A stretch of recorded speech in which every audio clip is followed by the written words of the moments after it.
அனைத்து நல்லுள்ளங்களுக்கும் வணக்கம். நான் உங்கள் ரவிக்குமார். தொடர்ந்து நம்ம அடுத்தடுத்த அப்டேட் பார்த்துட்ருக்கோம்.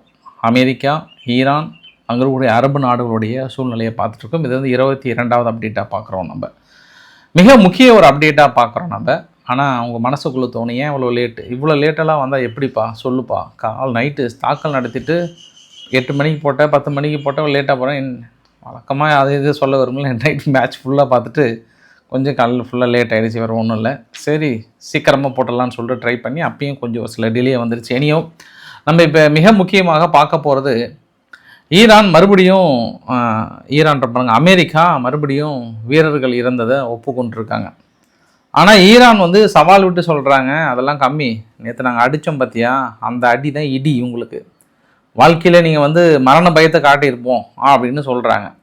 பதிலுக்கு இங்கே அமெரிக்கா தரப்பில் என்ன சொன்னாங்க, என்ன தாக்கல் நிகழ்த்தினாங்க, அடுத்த கட்ட திட்டங்கள் என்ன, எதை நோக்கி நகர்கிறது இது யுத்தம், அனைத்தும் ஒருங்கிணைந்த ஒரு சூப்பரான அப்டேட்டாக பார்த்துடலாம். வாங்க நண்பர்களே. பதிவுக்குள்ளே போகிறதுக்கு முன்பு நீங்கள் நம்ம சேனலை சப்ஸ்கிரைப் பண்ணலாம், சப்ஸ்கிரைப் பண்ணிட்டு வாங்க. மறக்காம பெல் பட்டன் கிளிக் பண்ண ஆல் ஆப்ஷன்ஸ் கொடுங்க. வீடியோக்குள்ள போகலாம்.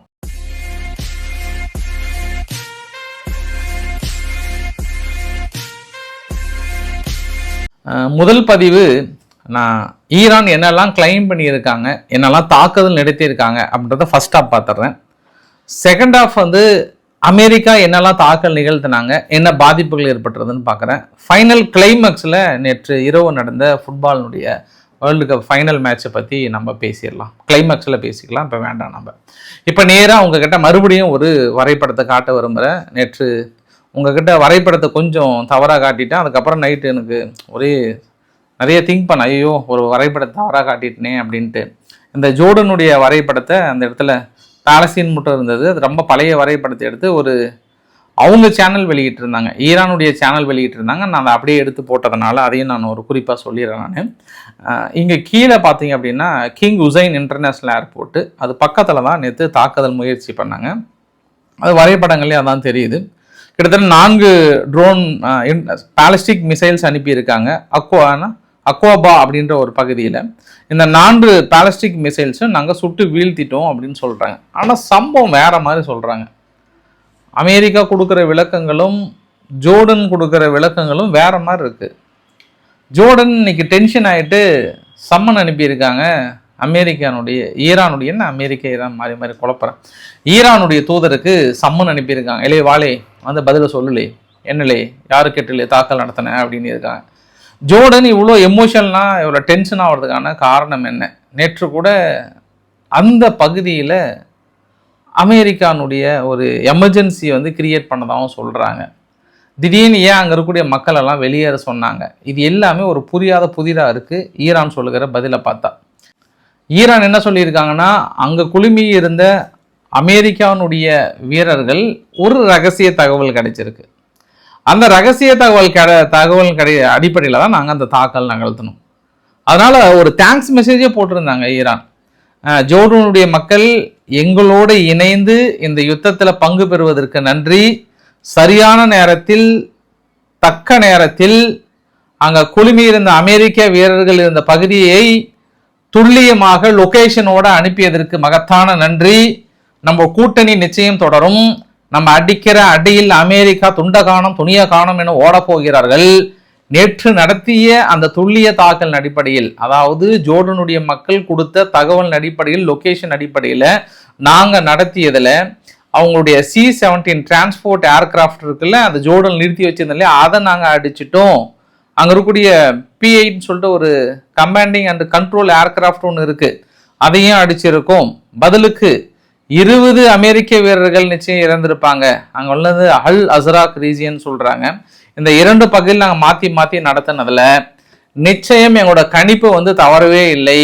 எங்கள் தாக்குதல்கள் இலக்கும் விலகவில்லை. 20 வீரர்கள் இழந்திருப்பார்கள் அப்படின்ற தகவலை உறுதிப்பட அறுதியிட்டு சொல்கிறாங்க ஈரான் தரப்பில். ஏன்னா நம்ம நேற்று அந்த சந்தேகம் இருந்துட்டு நான் என்ன பர்டிகுலராக நினைச்சேன் அப்படின்னா, அந்த அக்வாபா பகுதியில் அவங்களுடைய டீசாலினேஷன் பிளான்ட் இருக்குது, ஒரு பவர் ஹப் ஒன்று இருக்குது, அதை தான் எய்ம் பண்ணாங்களா அப்படின்னாங்கன்னா, ஈரான் நகை அட்டாக்கு ஈரான் அமெரிக்கா வீரர் ஹே அப்படின்னு தெளிவாக சொல்கிறாங்க. ஆனால் எனக்கு இன்னொரு டவுட்டும் வந்தது. அதுக்கப்புறம் என்ன டவுட் வந்ததுன்னா, இன்னைக்கு திடீர்னு சென்காம் வந்து ஈராக்கில் அங்கே எர்பில் இருக்கக்கூடிய நிலையங்களில் எங்கள் வீரர் ஒருத்தர் இறந்து போனதா திடீர்னு இன்னைக்கு அனௌன்ஸ் பண்ணுறாங்க. ஒரு நாளைக்கு முன்னாடி நடந்தது. எப்படிப்பா இறந்தார்? ஈரானுடைய ட்ரோனே செயலிழக்கிற முயற்சியில் இறந்து போயிட்டார். அதாவது நேரடியாக தாக்கல் நிகழ்த்தப்பட்டிருக்கு. பட் மற்ற கூழி இருந்து வேறு யாருக்கும் காயம் இல்லைன்றாங்க. அதுக்கு ஈரான் தரப்பில் வரும், ஒன்று ஒன்றா வெளியே வரும். கொஞ்சம் சொல்கிறதுக்கு தயங்குவாங்க, பின்னாடி அவங்களா ஒத்துக்கிட்டு வருவாங்க அப்படின்றாங்க. அதே போல் இங்கே ஏற்கனவே இறந்ததாக சொன்னாங்க இல்லையா, 3-4 வீரர்கள் வந்து இறந்ததாக சொன்னாங்க இல்லையா, அங்கே பகுதியில் கூட என்ன சொல்கிறாங்கன்னா ஒரு வீரர் மிஸ் ஆனதாக சொன்னாங்கல்ல, அதுவுமே இறந்து போனதாக இன்றைக்கி கன்ஃபார்மாக வந்து அனௌன்ஸ் பண்ணுறாங்க. இதெல்லாம் கூட்டி கழிச்சு பார்த்தோம் அப்படின்னா அமெரிக்க வீரர்கள் இழந்திருப்பாங்களா, அவங்களுக்கான பதிலடிகள் மிக தரமாக இருக்கும்னு அமெரிக்கா திருப்பி சொல்கிறத பார்த்தா இது பெரிய சம்பவம் நடந்திருக்கான்ற ஒரு கொஷின் மார்க்கை போட்டுடலாம் நம்ம. நடக்கின்ற நிகழ்வுகள். ஆனால் அமெரிக்கா சென்காம் அவ்வளோ சீக்கிரம் நாங்கள் எந்த வீரர்கள் இழந்ததையும் போய் சொல்லணும்னு அவசியம் இல்லை. அப்படி சொன்னாலுமே அது பொதுவெளியில் தெரிஞ்சு போயிடுன்ற மாதிரி தான் சொல்கிறாங்க. இல்லை நடக்கின்ற நிகழ்வுகளை வந்து பார்த்துடலாம் நம்ம. சம்பவம் நம்பர் 2, நேற்று ஒரு MQ-9 ரீப்பர் ட்ரோனை சுட்டு வீழ்த்தினதாக சொன்னாங்க. இன்றைக்கி கூட வந்து கிரம்ஷா அப்படின்ற ஒரு ப்ராவின்ஸ், அந்த ப்ராவின்ஸில் சுட்டு வீழ்த்திருக்காங்க MQ-9 ரீப்பர் ட்ரோனை. சும்மா ஷார்ட் பீரியடில் இது வரைக்கும் அவங்க 26 பக்கம் வந்து சுட்டு வீழ்த்திருக்கிறாங்க. ஈரான் தரப்பில் ஏதோ குருவி சுடுறாப்புல சுட்டுட்ருக்குறாங்க, மேலே பறந்தாவே சுடுற மாதிரி அந்த MQ-9 ரீப்பர் ட்ரோனை. ஓமன் பகுதியில் 2 கப்பல்கள் தாக்குதலுக்கு இலக்காக்கப்பட்டிருக்கிறது. ஆல்மோஸ்ட் கப்பலே ரொம்ப காலின்றாங்க. ஏன்னா எங்களுடைய உத்தரவை மதிக்காமல் தொடர்ந்து ஓமனுடைய பேச்சை கேட்டு அந்த ஓரமாக போன அந்த கப்பல் அது வந்து செல்ஃப் எக்ஸ்ப்ளோசிவ்னு சொல்கிறாங்க. அதாவது கன்னி வெடிகள் அப்படின்றாங்க. கன்னி வெடிகள்லாம் கிடையாது, உங்கள் தாக்குதல் தான் அப்படின்னு ஓமன் தரப்பில் வந்து சொல்லியிருக்காங்க. ஸோ இது ஃபுல்லாக பதற்றமான ஒரு சூழ்நிலையில் ஈராக்குடைய ரெசிஸ்டன்ஸ் களத்துக்கு வராங்க. அமெரிக்கா நாங்கள் இத்தனை நாள் ரொம்ப பொறுமையாக இருந்தோம், இதுக்கப்புறம் நாங்கள் பொறுமையை சோதிக்காதீங்க, அவ்வளோதான், இன்னும் உங்களுக்கு 2 நாள் டைம். இந்த 2 நாளில் நீங்கள் தாக்குதல் நிறுத்தலை அப்படின்னா நாங்கள் தாக்குதல் ஆரம்பிச்சிடுவோம். இனி உங்கள் நிலைகள் எல்லாத்தையும் சொல்லி வச்சுக்கோங்க, உங்கள் சொந்தக்காரங்கிட்ட சொல்லி வச்சுருங்க. அவங்களாம் எங்கள் பங்காளின்னு சொல்கிறது எனக்கு வெக்கமாக இருக்குது, அதனால் அவங்க எங்கள் பங்காளிங்க கிடையாது. எப்போ அவங்க உங்களுக்கு உதவி பண்ணாங்களோ அதனால் அவங்களோட நிலைகள், எண்ணெய் கிணறுகள் எல்லாத்தையும் சொல்லி வச்சுருங்க. இனி நாங்கள் அடிக்க போகிறோம். நாங்கள் அடிக்கலாமா வேண்டாமா என்று முடிவெடுப்பது யாருடைய கையில் என்றால் அமெரிக்காவின் கையில். உடனடியாக யுத்தத்தை நிறுத்தி அமைதிக்கு திரும்பி விட்டால் நாங்கள் தாக்குதல் நடத்தை நிறுத்தி விடுகிறோம், இல்லை என்றால் நாங்கள் தாக்குதலை துவங்க போகிறோம், கொஞ்சம் கேர்ஃபுல்லாக இருங்க அப்படின்னு யார் சொல்கிறது? ஈராக் ரெசிஸ்டன்ஸ் சொல்கிறாங்க. இந்த ஒரு கடினமான சூழ்நிலையில் ஈராக்குடைய PM வந்து அல் ஜெய்டி அவர்கள் வந்து ஈரானுக்கு போகிறாரு. நெக்ஸ்ட் வீக் வந்து போகிறாரு. அது பாசிபிள் இந்த வீக்காக கூட இருக்கலான்ற மாதிரி சொல்கிறாங்க, ரொம்ப டீப்பாக. இதுக்கப்புறம் எங்கள் 2 நாட்டுகளுக்குள்ள இருக்கக்கூடிய ரிலேஷன்ஷிப்பை நான் வளர்த்த போகிறோம். நான் அமெரிக்கா சார்ந்தும் இல்லை, ஈரான் சார்ந்துமே இல்லை, நடுநிலை வைக்கணுன்ற முடிவில் இருக்கேன் நான். எனக்கு தேவை என் நாடு அமைதி, பரிபூர்ண அமைதியாக இருக்கணும். அதற்காக நான் என்னன்னாலும் செய்கிறேன்றாங்க. அதாவது இப்போ சிரியாவில் எப்படி அகமத் அல் சஹாரா அவர்கள் வந்து எனக்கு எல்லாருமே வேண்டும், மறுபடியும் நான் யுத்தம் என்று தீர்வு கிடையாது, எனக்கு அமெரிக்கா மட்டும் கிடையாது, எனக்கு எல்லாருமே வேண்டும்னு சொல்கிறார்ல, இன்க்ளூடிங் நான் ஹிஸ்புல்லா கூட பேச்சுவார்த்தை நடத்துகிறேன், எல்லாம் பண்ணுறேன், ஆனால் அவங்களை எங்களை எதிரியாக்கிறாதீங்கன்றார்ல. அதே மாதிரி தான் இவர் அல் ஜெய்டி என்ன சொல்கிறாருன்னா, ஈரான் எனக்கு நட்பு ஓட்டத்தில் தான் இருக்காங்க, தொடர்ந்து பேச்சுவார்த்தை நடத்திட்டு தான் இருக்கேன், அதனால் அந்த வாரம் போகிறேன்றாங்க. இன்னொரு தகவல் உடனே கசிஞ்சுது. இந்த மாதிரி நான் எந்த சூழ்நிலையாவது முஸ்தபா காமேனி அவர்களை மீட் பண்ணணும்னு நினைக்கிறேன் அப்படின்னு அவர் கேட்டதாகும். ஈரான் தரப்புல அடையப்பா எனக்கே பர்மிஷன் கிடைக்கல, நீ எங்கப்பா போய் பார்க்க போடுற அப்படின்னுட்டாங்களாம். இல்லைப்பா கொஞ்சம் கொடுத்தீங்கன்னா போய் பார்த்துடலாம், நான் அதெல்லாம் ஒன்றும் கிடையாது, வரையா என்கிட்ட பேசிட்டு போ அப்படின்ட்டு அவங்க ரொம்ப ஸ்ட்ரிக்டாக சொல்கிறாங்களாம். இது ஆக்சுவலாக உண்மையாக பொய்யா என்னன்னு தெரியல. அதையும் மீறி வந்து ஈராக்கினுடைய அல் ஜெய்டி அவருக்கு அப்படி ஒரு ஆசை இருந்தது அப்படின்னா உங்களை நேரடி ஸ்பை முத்திர குத்திடுவாங்க. யாருமே ஆசைப்படாதவங்க நீங்கள் ஏன் திடீர்னு அவர்கிட்ட போய் பேசணும்னு ஆசைப்படுறீங்க? அது நீங்கள் எங்கேருந்து எங்கே வந்துருக்கீங்க? அமெரிக்காவை போய் பார்த்துட்டு வந்துட்டு அதுக்கப்புறம் உங்களை வந்து பார்க்க அலோவ் பண்ணுவாங்களா? நேற்றே ஆராய்ச்சி அவர்கள் புலம்பி தள்ளுறாரு, ஐயா நானே பார்க்க முடியலைங்க ஐயா, அவரை பார்க்குறது நெருங்கிய 2 வட்டாரங்கள், அவ்வளோதான், அங்கேருந்து உத்தரவு வரும், அதை பார்த்துட்டு தான் நாங்கள் செயல்பட்டு இருக்கிறோம் அப்படின்ற கோணத்தில் வந்து சொல்லிட்டு இருக்கிறாங்க. அதனால் அது கொஞ்சம் சென்சிட்டிவ் இஷ்யூவாகவே பார்க்குறாங்க. தொடர்ந்து குவைத்தினுடைய ஃபெசிலிட்டிஸ் மீது தாக்கல் நடத்தி கொண்டே தான் இருக்கிறார்கள். கொஞ்சம் கூட ஓய்வறியாத தாக்கல் நடத்துகிறாங்க ஈரான். இன்று காலையில் கூட 2 ட்ரோன்கள் வந்தது, திரும்பி 1 மணி நேரம் கழிச்சு 2 ட்ரோன் வந்தது, தொடர்ந்து வந்துட்டே தான் இருக்கு. சேட்டலைட் இமேஜஸ் என்ன சொல்ல வருது அப்படின்னா, இதில் வந்து அல் உதைத் ஏர்பேஸ், கத்தாரில் இருக்கக்கூடிய அல் உதைத் ஏர்பேஸ் வந்து மிக கடுமையாக பாதிக்கப்பட்டிருக்கிறது. ஒரு குடோனே கம்ப்ளீட்டாக சேதாரமாக இருக்கிறது தெரிகிறது.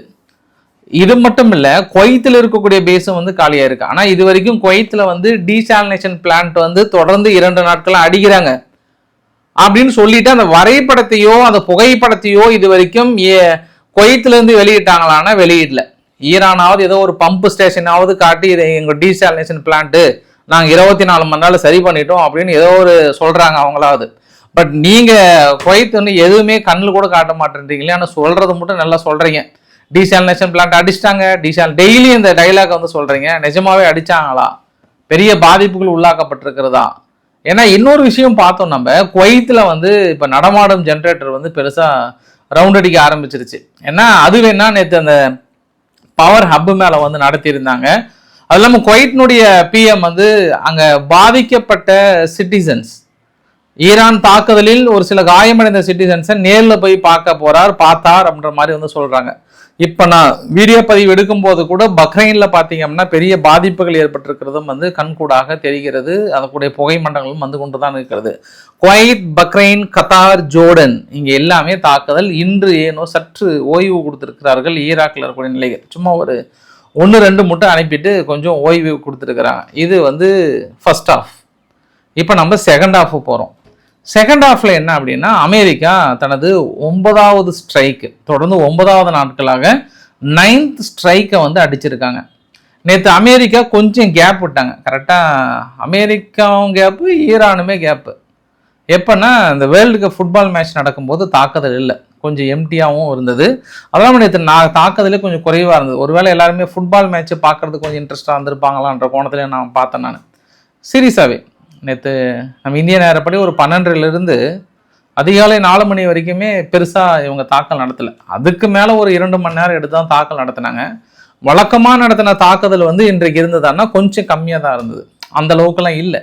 இதற்கு முன்பெல்லாம் ஒரு 300 டார்கெட் 250 டார்கெட்னா இல்லை. நேற்று ஒரு வேளை மேட்ச் பார்க்கறதுக்காகவே எல்லாரும் உட்காந்து சரி நம்ம தாக்கல் நடத்தி கொஞ்சம் தள்ளி போட்டுக்கலாம் அப்படின்னு இருப்பாங்களா, இல்லை ஒரு சண்டே லீவுக்கு போயிட்டாங்களா? இவங்க ஈரான் என்ன பண்ணாங்க, ட்ரோன் தானே அனுப்பிவிடுப்பாரு, மிசைல்ஸ் தானே அனுப்பிவிடுப்பான்னு. இப்போ ஈரான் அனுப்புறதுக்கு ஆட்கள் ஒன்றும் பெருசாக இருக்காது.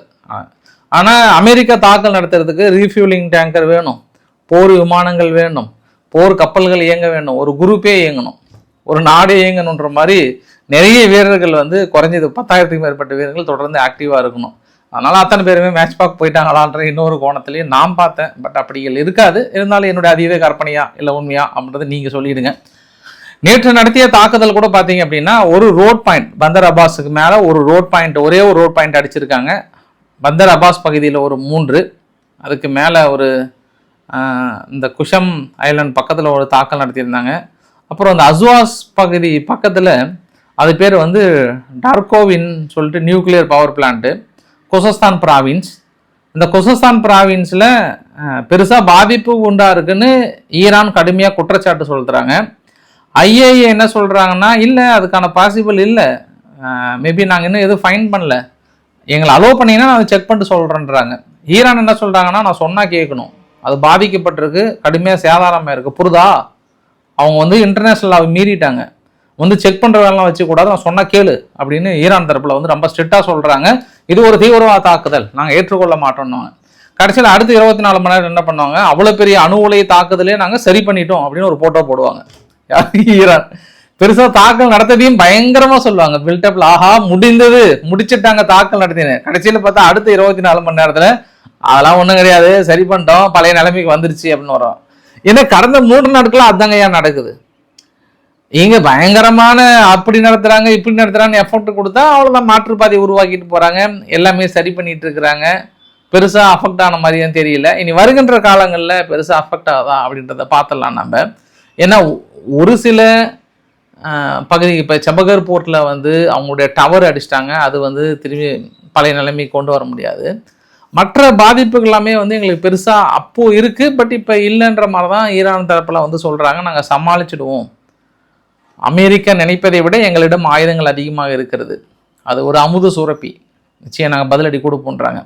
இதில் நம்ம ரொம்ப முக்கியமாக நோட் பண்ணுற விஷயம் என்ன தெரியுங்களா, இன்றைக்கி வந்து 2-3 பத்திரிகைகள் உறுதிட்டு சொல்கிறாங்க, அந்த குவைத் பக்கத்தில் இருக்கக்கூடிய எல்லை பகுதியில் அமெரிக்கா ஏன் திடீர்னு நியூக்ளியர் பவர் பிளான்ட் அடிக்கிறாங்க, எல்லை பகுதியில் ரொம்ப கடினமாக அடிக்கிறாங்களே. ஈராக் எல்லை பகுதியை விட குவைத்தும் ஈரான் ஒட்டி இருக்கக்கூடிய பகுதியில் 2-3 நாளாக ஒரே அடின்னு அடிக்கிறாங்களே, ஆச்சரியமாக இருக்கே அப்படின்னு பார்த்தா திடீர்னு 2 பத்திரிகைகள் என்ன சொல்கிறாங்கன்னா, ஈரான் வந்து மாபெரும் திட்டத்தில் திடீரென்று எல்லை பகுதியில் நுழைந்து குவைத்துக்குள் நுழைந்து 100 அமெரிக்க வீரர்களை பிணைய கைதிகளாக பிடித்து சென்று விட்டால் காலத்திற்கும் அமெரிக்காவை அடிமையாக்கி விடலாம் என்ற மாபெரும் திட்டத்தில் இருந்ததாகவும், அங்கே தரைப்படையே நகர்ந்ததாகவும், 92வது பிரிகேட்ல இருந்து 98வது பிரிகேட் வரைக்கும் நடந்ததாகவும், அந்த தரைப்படையை குறிவைத்து நாங்கள் தாக்குதல் நடத்தியதாகவும் சொல்றாங்க. ஏன்னா கடந்த 2 நாட்களா நோட் பண்ணீங்களா, 92வது பிரிகேடு தாக்கல் நடத்தணும், 96வது பிரிகேடு தாக்கல் நடத்தணும், தரைப்படை அந்த இடத்துல இருக்குன்னாங்க. ஆச்சரியம் என்னவென்றால் ஈராக்கினுடைய எல்லை பகுதியில் தானே உள்ள நுழைய ட்ரை பண்ணுவாங்க. எப்படி இங்கே வந்ததுன்னு பார்த்தா இல்லை நகி, அது வந்து சர்ப்ரைஸாக குவைத்துக்குள்ள கிரவுண்ட் ஃபோர்ஸை அனுப்பி மொத்தமாக அவங்கள நிலைக்குலைய வைக்கணும், அந்த பேஸையே தூக்கிடலாமான்ற திட்டத்தில் இருக்கிறாங்க.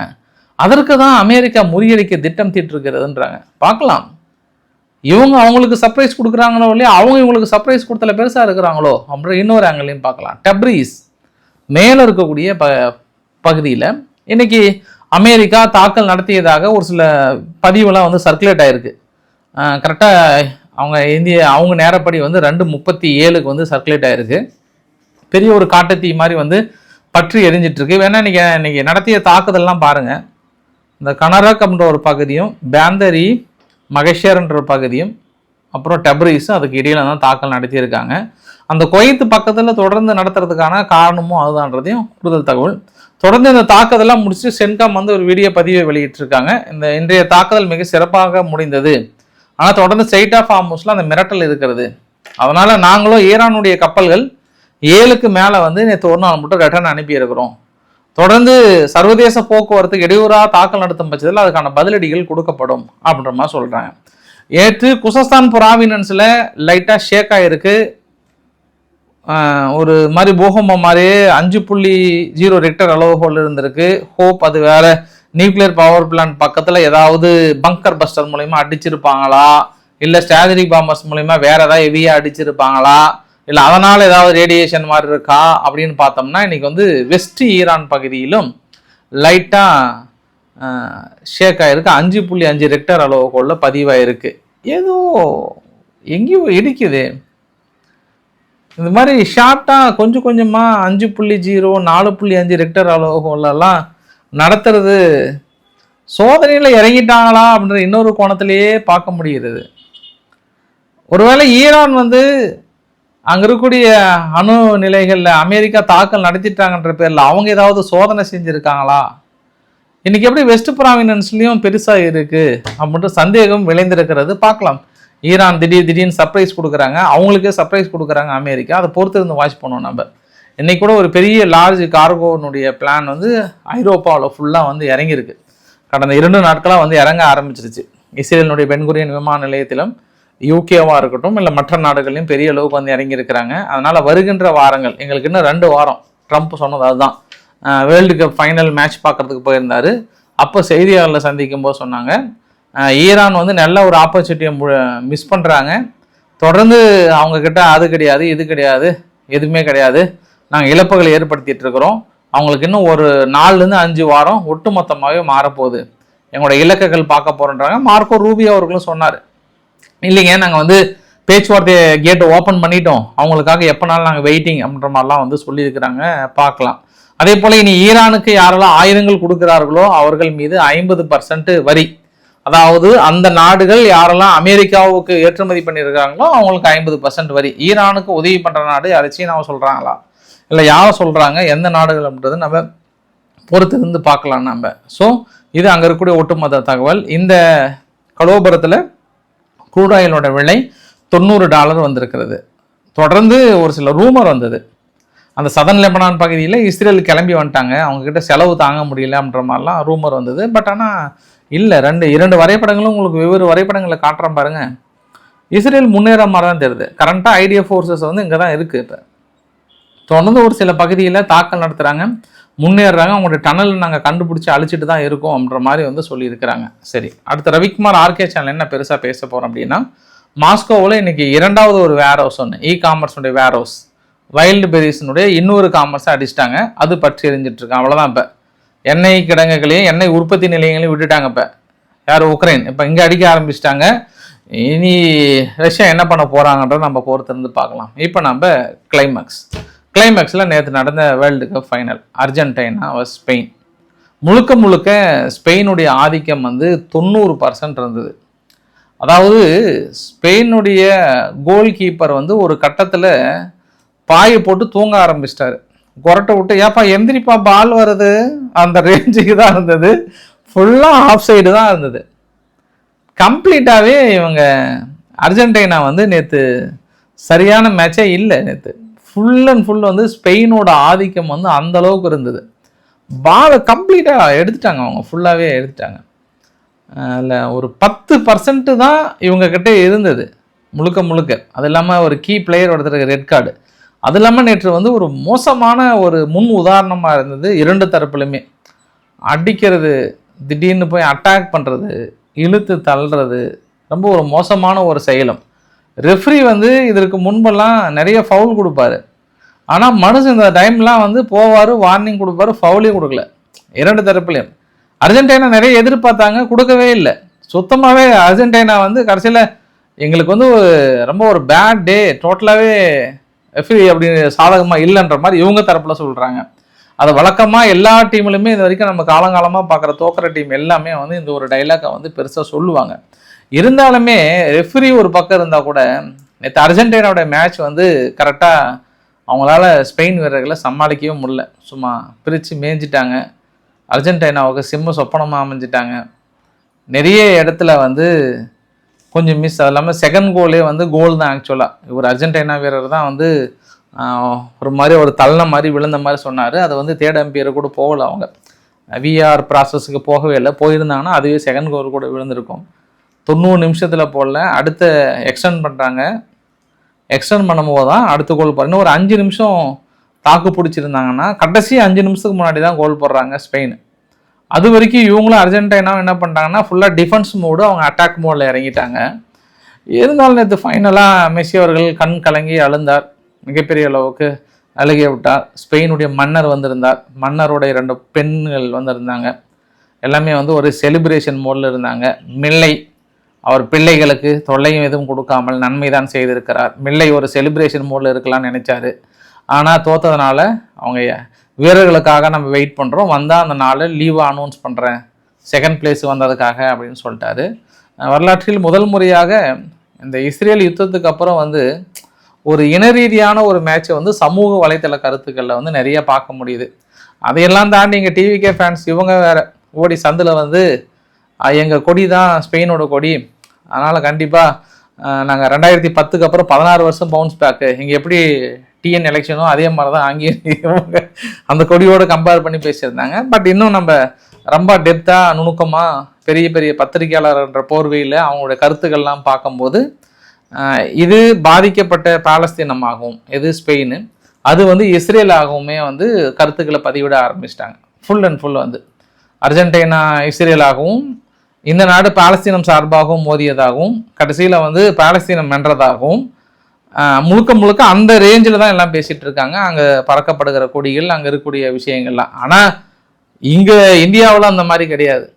நீங்கள் வந்து கேரளாவிலையோ இல்லை மற்ற இதுலேயோ வெஸ்ட் பெங்காலில் கூட அந்த அளவுக்கு கிடையாது. பட் நான் சொல்கிறேன், நல்லா வளர்ந்த நிறைய மூத்த பத்திரிகையாளர்கள், அல் ஜசீராவில் இருக்கக்கூடிய பத்திரிகையாளர்கள், இன்னும் ஒரு சில பத்திரிகையாளரோட கருத்துக்கள்லாம் பார்த்தீங்க அப்படின்னா, ஈவன் நம்ம தமிழ்நாட்டில் கூட ஒரு சில வளர்ந்த பத்திரிகையாளர்லாம் வந்து அந்த ஒரு கருத்தை வந்து முன் வைத்திருந்தாங்க.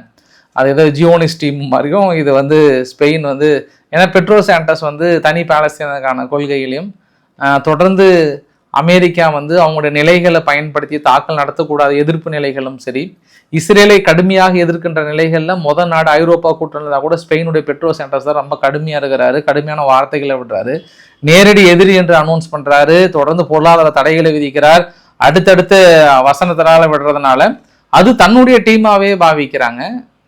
பெருசாக எஃபெக்ட் பண்ணாங்க. பட் அது இல்லாமல் அர்ஜென்டினா தோத்ததுக்கும் இந்த பக்கம் ஜெயிச்சதுக்கும் வெற்றி கொண்டாட்டமாக இருந்தது ஸ்பெயின் தரப்பில். அர்ஜென்டினாவில் ஒரே அழுகை மலையாக கண்ணீர் வடித்து கண்ணீர் ஆறாக ஓடிக்கொண்டிருந்தது என்பதும் ஒரு கூடுதல் தகவல். நேற்று ஆப்டா பேஷண்ட்லாம் இருந்தாங்கன்னா தாங்கி இருக்க மாட்டாங்க. அந்த அளவுக்கு எனக்கு போர்டு மேட்சாக கூட இருந்தது. ஒரு மாதிரி போராக போச்சு. அப்படியே கோலே இல்லைன்னா ஆளுக்கு 2 கோல் போட்டிருந்தாங்கன்னா சூப்பராக தான் இருந்திருக்கும். பார்க்கலாம். நம்ம இனியாவும் பிடிச்சிருந்தா லைக் பண்ணுங்கள், ஃப்ரெண்ட்ஸுக்கு ஷேர் பண்ணுங்கள், சப்ஸ்கிரைப் பண்ணுங்கள். ரவிக்குமார் சோமு சேனல். நன்றி, வணக்கம்.